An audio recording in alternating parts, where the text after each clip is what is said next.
Hi, good afternoon everyone. I'm here to talk about Eco-Technilin. We specialise in natural fibre mats that go into the automotive industry. I'll give you a brief potted history of our company. We're a reasonable player in the natural fibre market, but you've probably never heard of us. We started growing hemp in Romania in 2001. We had a block of land out there. And from there we started to extract fibre. And we then invested in a process to use that fibre into a special mat process, which the mat could then be compressed and developed into other products. We continued our developments in this, and we developed composite materials, and we then bought I guess you'd call them a rival company in France, but they had a very different technology in handling natural fibres, and I'll come on to that later. We've got 3 production lines now. We're highly involved in research and innovation. We've got about 45 staff involved, and forecast turnover of 8 million. I've still got some work to do on that.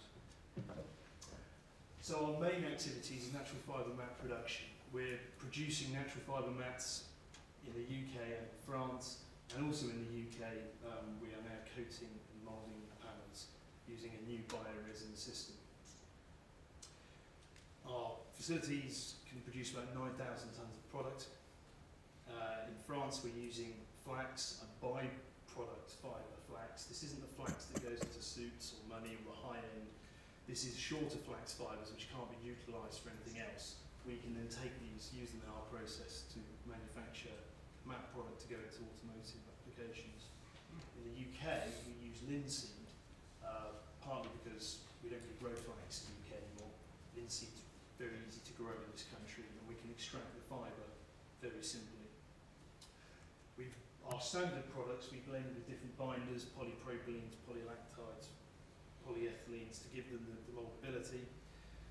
In France, we'll see a slide later on, in the heart of the flax region, so we get all our flax from there. In the UK, we get our linseed from farmers and growers around our production facility.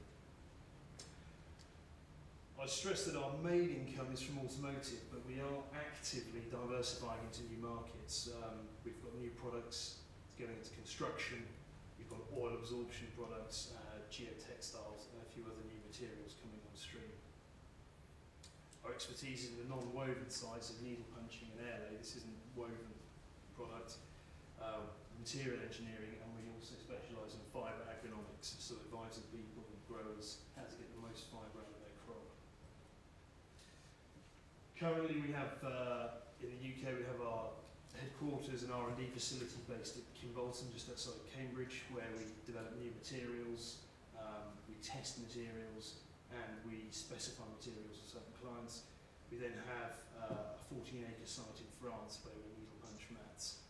Also in the UK, we're producing our coated resin materials, and we have our air lay line. The 2 processes we use, so we'll start on the left with the air lay. This is quite a novel approach. I mean, air lay's been around for a while, but our system uses incredibly short linseed fibres. This gives our material fantastic isotropic properties, very strong in all directions. We can use very small amounts of binder, and we can get down to 9% by weight in a mat, and we can air lay that mat into a thickness from 250 grams a square metre right up to 1,000, so the material is quite flexible. In France we have a very specialised needle punch facility. Needle punching natural fibres is very difficult, they're very strong. And this machine's been specifically built for that. There's very few of these machines around. And what we do is we lay the flax fibres down, they go through a carding machine, they're then cross-slapped to the weight, and again we can go from about 600 grams a square metre up to 3,000 grams a square metre on the mat. And we can blend in different binders, so we can use PPs, we can use polylactic acids. And then we tack them together, we needle punch it, and then we flip the mat over, which is very novel, and we needle punch from the other side. And this punches any detritus, any wood out, so you're left with a very pure, fibrous mat, which is incredibly strong. Currently on the needle punch side, our mats are going, they're used in door panels, boot trims, the Vauxhall Insignia uses quite a lot of our material in the rear. And on the airlay, these products are going into instrument panels and flooring systems. On the coating side, we're impregnating the 100% natural needle punch mat using a bio-resin, which is also flame retardant. I'll come on to that later, but from that, we're able to put different cores into that material, and you get very different materials for different uses. We can also pre-compress to improve transportation of the mat products. So the raw materials, the flax and the bleached flax, we bleach the flax for odour reasons, but it's not usually a problem. The materials, odour was a huge problem in automotive, but a lot of the materials now don't really have issues with the coverings on. We have the linseed fibre in the UK, which is a lot shorter fibre, and also we have reduced odour problems with that because we're processing the linseed straight from the field. It's literally coming out the back of the combine, we're extracting the fibre straight through into our system. The flax tends to be left in the field and retted. We can use canafs, we can use hemps. We major on the flax and the linseed because these fibres are widely available and also they are cheap. We are able to needle punch glass fibre, but this is a declining part of our business. We've inherited it, we've kept it going, but it's, we don't see a huge future in it. And we can use lots of different binders, PPs, PETs, and PLAs. So why flax, and in the same breath why linseed? Good recyclability, good strength. They're easy to handle, easy to extract, and we have good sources of production, and it's fairly non-polluting. Quick slide, just our production in Europe. We're centred in the centre of the flax growing region, so we have good access there. But because of our research into linseed, we can access natural fibre and huge amounts of it from all over the world. We have no problem with that. This is just how the flax is sorted out. This is done in a co-op down the road, as you know.